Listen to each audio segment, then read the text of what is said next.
A very warm welcome to you all. Good morning, good afternoon, good evening. It's really an honor and pleasure to have you part of the Changemaker 20 Summit. Today we have with us Alina Zaman. Uh, I would like to introduce Alina and then she can maybe go ahead and do the presentations.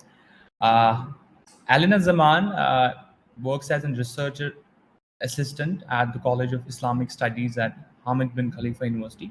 She has a background in the field of teaching, research, and administration. Alina is the founder and CEO of Qatar, a social enterprise that evolved out of her integrative lab research project from Hamad bin Khalifa University, while she was doing her master's. It's really an honor to have you at the summit, Alina Zaman. I don't have words to express my gratitude for you having joined us today at the Changemaker 20 Summit, wherein the whole world is coming to the India through Changemaker 20 Summit. And this summit aims to generate consensus among young people, policymakers, researchers, academicians, to bring in perfect models of change, which could really help to uh, you know mitigate the challenges which are out there. Again, I welcome you to the Changemaker 20 Summit. It's honor. Thanks so much. Over to you, Alina Zaman. Thank you. Assalamu alaikum wa rahmatullahi wa barakatuh, everyone. My name is Alina Zaman, and I'm currently a research assistant at Hamad bin Khalifa University. My area focuses on values-based education, but since the past couple of years, I'm trying to work on becoming a social entrepreneur. And today I'm going to be sharing my journey about Qatra and how it evolved from an integrative lab project to a social enterprise. I would still say it's a work in progress, but it's getting there. So the story starts back in 2019 when I joined my master's program in Islam and Global Affairs. And my professor, Dr. Evan Talk, he asked us, he was like, do you guys know what is social entrepreneurship? And, this is what this whole iLab is about. And at that time, the only thoughts that were running in my head were, what is this about? I mean, I like doing good for the community. This is of my interest and I'm passionate about this, but like enterprise, I don't think I have those kind of skills. And why are we going to be working on this? I just had so many of these questions and I just didn't know how I would work on a research project that would somehow lead to this or have this integrated, even a part of it. So the iLab is a course in the program of Islam and Global Affairs. And the idea was to focus on a complex global issue by collaborating with an international organization, and by conducting research. And Dr. Tuck specifically said, he's like, I just don't want you to produce research where you'll just be stacking it, but, something that will actually, have an impact or something you can actually do with it. And I'm someone from a very young age, I believe in this so much. I'm like, I just don't want to do something for the sake of it, as it's a requirement. I'm just ticking the box. I want to do something useful and something that I'm passionate about. So, and the framework for this iLab is based on the theory of change framework, which I'm sure most of you would be familiar with. So this framework consists of the following components. You have the input, the activity, the output, the outcome, and the impact. And I'm going to be sharing how I included this in my project. So in the beginning, I was just thinking, okay, what global issue should I be focusing on? And I belong from Pakistan, so I at that time, I didn't get that kind of exposure to, firsthand seeing poverty around, but I had seen it, in terms of media and elsewhere. So this is something that was on my mind. I'm like, okay, I want to focus on poverty because of poverty, it leads to gender inequality. And if we want to resolve gender inequality, if we want to tap into it, then we can do this by empowering people, which would lead to a sustainable livelihood. So this is the kind of diagram that was working in my head. So I was sure of this. This was locked. And before I jump into the initiation of the project, I would just like to talk about how I actually ended up working with Islamic Relief Pakistan. So as soon as I knew that I'll be focusing on this specific issue of like women empowerment, I had to contact an organization in Pakistan. So in 2019 summer, I flew to Pakistan and I did a site visit. And that site visit did not match what I had actually, seen on the website. In the beginning, I was quite upset because this whole process, and I'm sure most of you have experienced this as well, that you want to do good, you have all the ideas, you want to work with a specific organization, be it NGO, and you try to put in this effort in contacting them, but things just sometimes just don't work out. So it didn't go according to my plan. I'm like, it's okay, I won't give up. Came back, it was fall 2019. I came across another organization. Again, we had like emails back and forth. And but somehow it was just not working out. They weren't available at that time. It was just getting difficult. And for me, if I'm going to be conducting my research with an organization, I had to make sure that they're available. They can provide what exactly that I'm looking for. So it doesn't turn out like as it did last time. And again, I was short on time because we're talking about September, and I was supposed to fly again in December 2019.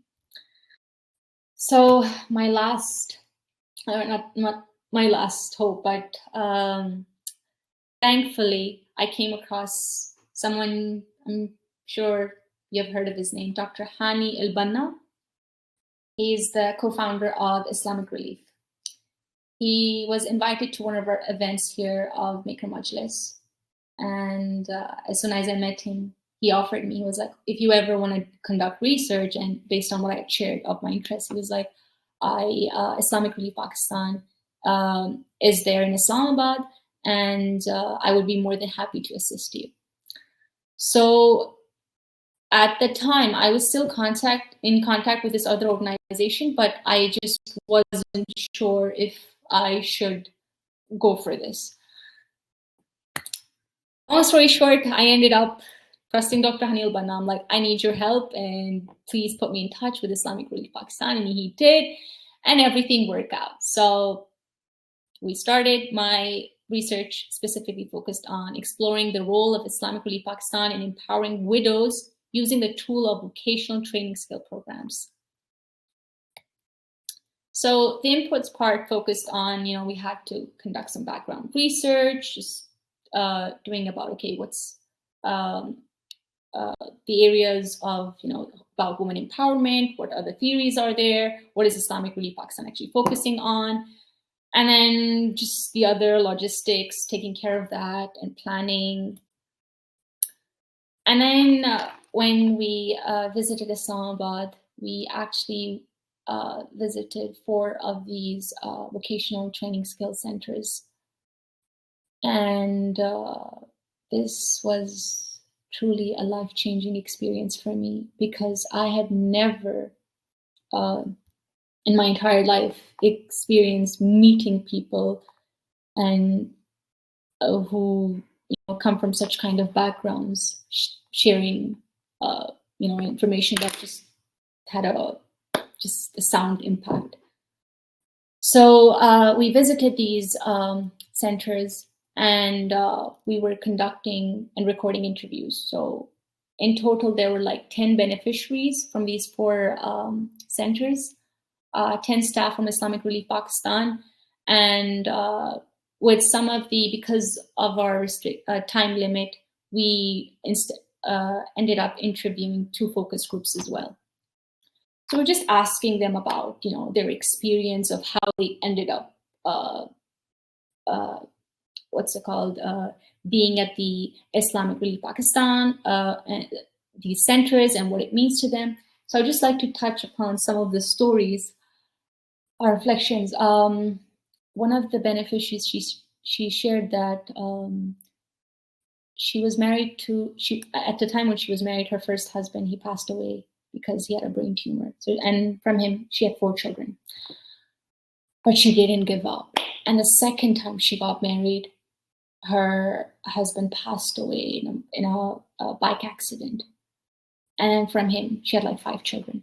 But she still didn't give up on life. And and after that, she came to, she learned about the Islamic Relief Pakistan program. And of the kind of work they're doing in empowering these women and these widows and divorcees. Specifically, some of them were divorcees, but mostly I think focusing on widows. So that really touched me. And I thought in life in general, certain times, life just doesn't work the way you want it to work. But, how many times do you think that I shouldn't give up?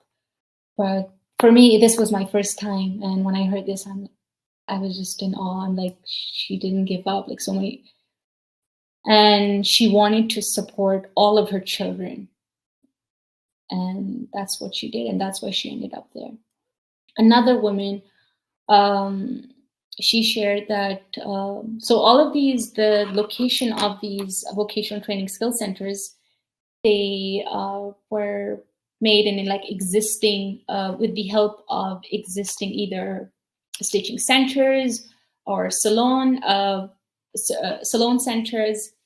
And so whichever of these beneficiaries wanted to take these trainings, they would have that access. It would be easier for them. But there was this one particular beneficiary, and she said that I was offered a job, but my family didn't agree to it. And because of that, I wasn't able to do that. So I approached Islamic Relief Pakistan so I could, join their training program. And they approved of that because they have this safe space. It's sheltered. They can bring their children with them, whether it's a father or a brother. They're sure they have. They know that other males would not be around, so they don't. It's just a matter of like they trust them. Okay, you're going into this space and you're going to return safely as well. So after interviewing them about their experience and what they shared, we analyzed the data, and it resulted in forming this empowerment model, focusing on the rural participatory approach, the self-help groups approach, and the community building approach, because these are the 3 things which were the foundation principles of this whole training. The centers would contact the heads of the community. They would literally go door to door knocking and just asking if there's a widow, how many children do you have? Because supporting these widows would then mean that they would be supporting their children with their other program, which was the orphan program. And the self-help groups, they created these self-help groups within the training.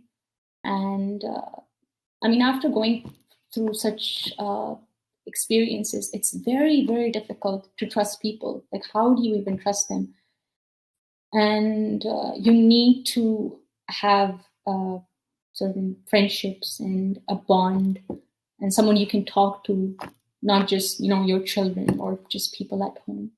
And they provided them these counseling sessions, so they're able to communicate with one another, not just, okay, we're doing this training, but at least have that kind of bond. And I experienced that, which was beautiful. So, and again, most importantly, they're focusing on the whole community building approach as well, And it was very interesting that the male members of these beneficiaries, they were very, very supportive, and other members as well. And the whole approach, the way they had used in executing these training programs was the way they had done it was quite magnificent. And because you have to gain the trust of their family members, and then assure the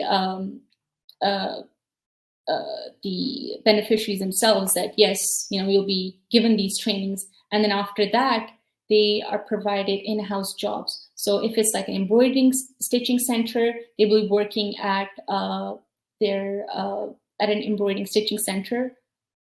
They'll have a job there. And if it's an industrial stitching center, then either they can work from home, they'll be provided a sewing machine, or they can just work. And if it's a salon, then they'll just be working there. And yeah, so with this, these artisans, beneficiaries turned into artisans, were empowered not just financially, but also emotionally, mentally, because they had this safe space. And so many times I feel we emphasize on the part that it's important to financially empower people in order to tackle poverty. But if you are trying to empower someone, then you need to focus on the emotional and mental aspect. And as you can see from the picture, this artisan, she's smiling right now. So it's going through all these slides. Where was I?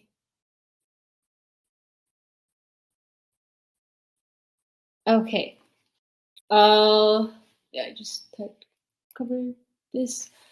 Okay, so during interviewing one of the artisans, so this is where my social enterprise journey actually begins. So there was this one specific artisan in the embroidering stitching center in Nasirabad, and she was just sharing how much it would mean to her if she could sell her products to the international market. But she was like, she doesn't have the means to do it in terms of market access, knowledge, and the limited technological skills. So at that time, I was just thinking about what I can do as a global citizen, as just being from an international country right now, and this is what she's dreaming of, because their products are high quality, and there's a cause behind it, and if I were to sell it, then people would be supporting them. So at that time, I remembered what my teachings and values of my grandmother was, and whom I look up to. She was like, she always taught me this, that if you want to help someone, money or, that's not the only form or way of helping people. Do with what you can and what is available. So at that time, I just told her that I'm going to give this a shot and I will try. And let's see what happens.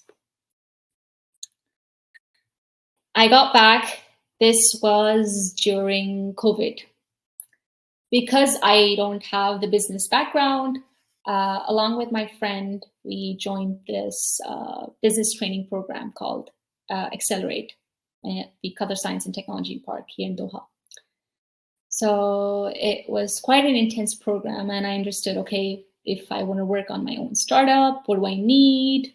What the resources in terms of the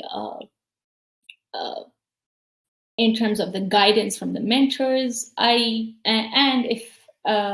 through that training, we started our own fundraiser, and we raised funds for our pilot study for this project.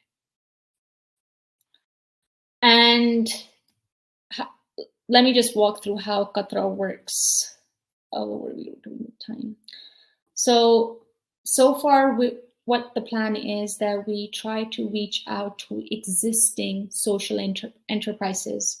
So we have this this relationship of trust, and there's reliability and security, and we then work with them in terms of developing products catering to the market here of the Qatari market, because people won't just, at the end of the day, yes, in the beginning you might buy a product to support them, but in the end you want to really think about, okay, this is high quality, will I actually use this? So you have to consider those points as well. And then the third part would be the marketing, which we would be taking care of ourselves, and then the delivery. So for the marketing aspect, what makes us unique is, I mean, around the world, there's so many social enterprises who use this as a marketing technique to that we are supporting artisans, we are empowering them, and this and that. My vision is that this is solely to support these artisans. This is a non-profit project, so we're not trying to make profit out of it, but the aim is to at least sustain it. So we are trying to, with our marketing, capture the story of these artisans, and you'll see in the end of how artisans share about the product they've worked on, and with this, the consumers will know that who is actually behind this product. So the handmade products that they're working on, we firstly, with our pilot study, we launched these products on a platform called Education City Marketplace, and you can see all of these products here. So it's just locally based here in Qatar. And so one of the first organizations whom we collaborated with is called Syrian Refugee Artisans, with Help for Refugees, who are working with Syrian refugee artisans. And they first provide them with a training of how to make these beaded bags. And there was this one particular family. It wasn't just the mother, but also the father as well, who worked on these beaded bags. And imagine this family and the difference and the impact it made to them of just working on these bags. And the second one's products that we have been trying to work on is with Charitable Society for Family Care, and they are producing necklaces and tea coasters, like with these Palestinian embroidery.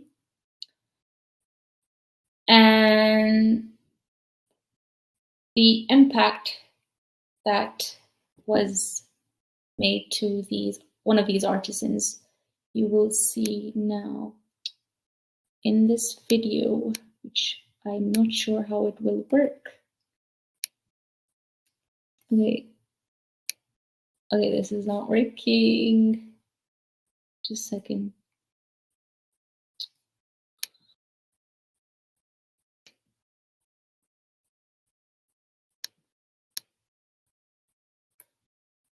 Okay,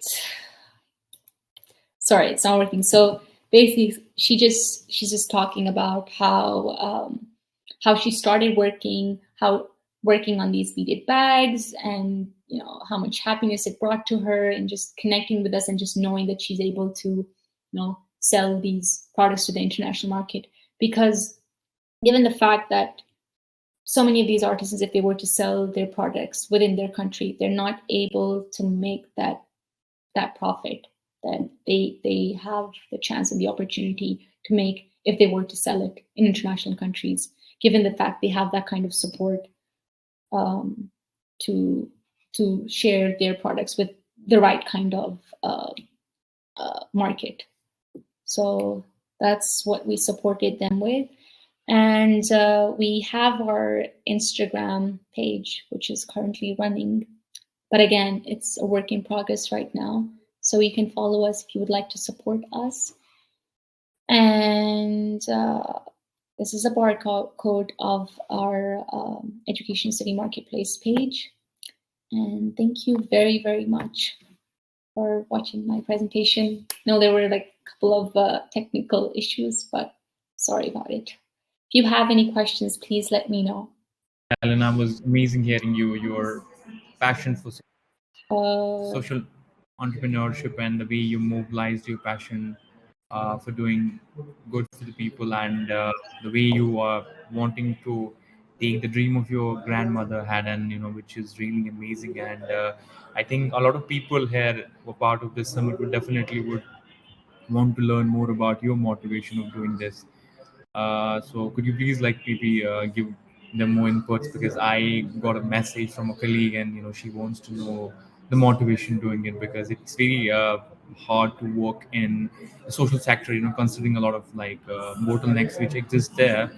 So they would want to know a little more about the motivation, like because mobilizing the change on ground is literally challenging, and it needs an immanable capacity. So they would want to know that how they would want to deliver, because most of the people who are watching you, they are somehow affiliated to the social change, and they want to do good for the world. Thank you. Okay, so my motivation. Um, Again, just touching up on my grandmother's, just her advice and her words, her values. So I think based on that and the kind of upbringing I had, I always had this in me that fine, if you are doing something, you have a purpose in life. But at the same time, you should think about what your responsibility is, and with the blessings that you have, how are you giving back to the community? And for me, being a master's student of the Islam and Global Affairs program, I thought, I'm like, I have the skills, I have the knowledge, I have the resources. Can I not do this? And even when I came back here in the beginning, I was having this guilt, because I was just thinking, if I don't try, I will never know. And as I started working on it, there were many people in the beginning who told me, you should consider changing the plan of the social enterprise. You should make it a profit business. And I was against this idea. I'm like, in my life, I don't just want to focus on, the profit and this whole money-making system. And that doesn't attract me at all. I'm like, I'm doing this. I've been on the ground. I've seen closely of what these women are going through. And I've seen how they've suffered. And if they're highly skilled at this point, and they've just asked me for help, the least that I can do is at least, attempt to provide them with a platform, but, not take advantage of it, and so many of other organizations or social enterprises are doing this. They would keep majority of the profit to themselves. And I would still motivation usually comes in, the kind of values you hold on to. So with my family values, it's like no matter what you have and where you are in your life, you should always, always, always, think about giving back. And because if you're not doing that, then you're not feeding your soul. You won't be able to function in life. And so for me, that was my main motivation. I was like, if this is an opportunity for me to give back, and then I will definitely do this. That's pretty much it.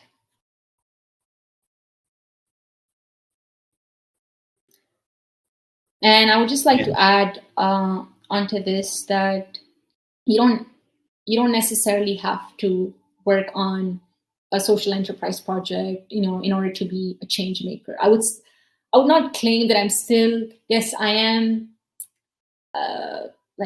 I'm on the path of being a change maker. I would still say that I'm not, because I haven't achieved the goal yet that I've set for myself. But in terms of wanting to be a change maker, you can do whatever you possibly can that is easy for you, whether it's looking, giving back to your community in terms of, providing any kind of service, or just volunteering, doing whatever it is. Because on a daily basis, if you think about how am I giving back to the community, what am I doing? What can I possibly do with my resources, my knowledge, my skills, and especially my network? Something that has extremely benefited me from, being an Islamic Global Affairs student, how I got in touch with Dr. Hanil Banna, how he connected me with Islamic Relief Pakistan. And then another professor, Dr. Basma, she connected me with the organization who are working with Palestinian refugee artisans. And then there was another colleague who put me in touch with the organization who are working with Syrian refugee artisans. So just all of these connections, I didn't need to go out of my way. And even now, I do have a list, and I'm still working on it.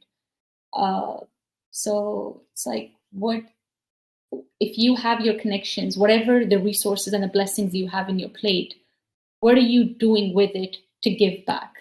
And if you're not giving back at all, and you're just, giving to yourself, then here you need to ask yourself, this is where you start from. And it's never late. It's never late. Because sometimes I feel like how it happened with me, I was just feeling so guilty in the beginning. I had all of these questions in my mind, whether I'm not, in the beginning, I was supposed to organize an exhibition. And that's the time when COVID hit. I planned everything. They had the products ready. Everything just, put a stop to it. So I didn't give up. I'm like, things will keep on changing, but I shouldn't give up. I should focus on focusing on doing what I can with what I have. And if we all play our part, then maybe we can say that, not maybe, I mean, we can say that, we are a change maker. So that's all. Anyone? Thanks so much. Anything else? We just have the validatory of the summit, and so the 5 days event, and we're just running short of time to start it. So again, thank you so much for joining us today at the Changemaker 20 Summit, and I pay my heartfelt gratitude to you for taking up this initiative and for inspiring people, because you are giving a very large positive message, which is out there, and generally working in zones like Asia, wherein there is a lot of need required for the development purpose. And I completely agree what you said, and your work has been transformational. Thanks, Alina, for joining us today at the Changemaker 20 Summit. Hope to see you at the next annual event. It was amazing having you at the summit. Thank you so much. Pleasure having you at the summit. Thank you so much. Thank you.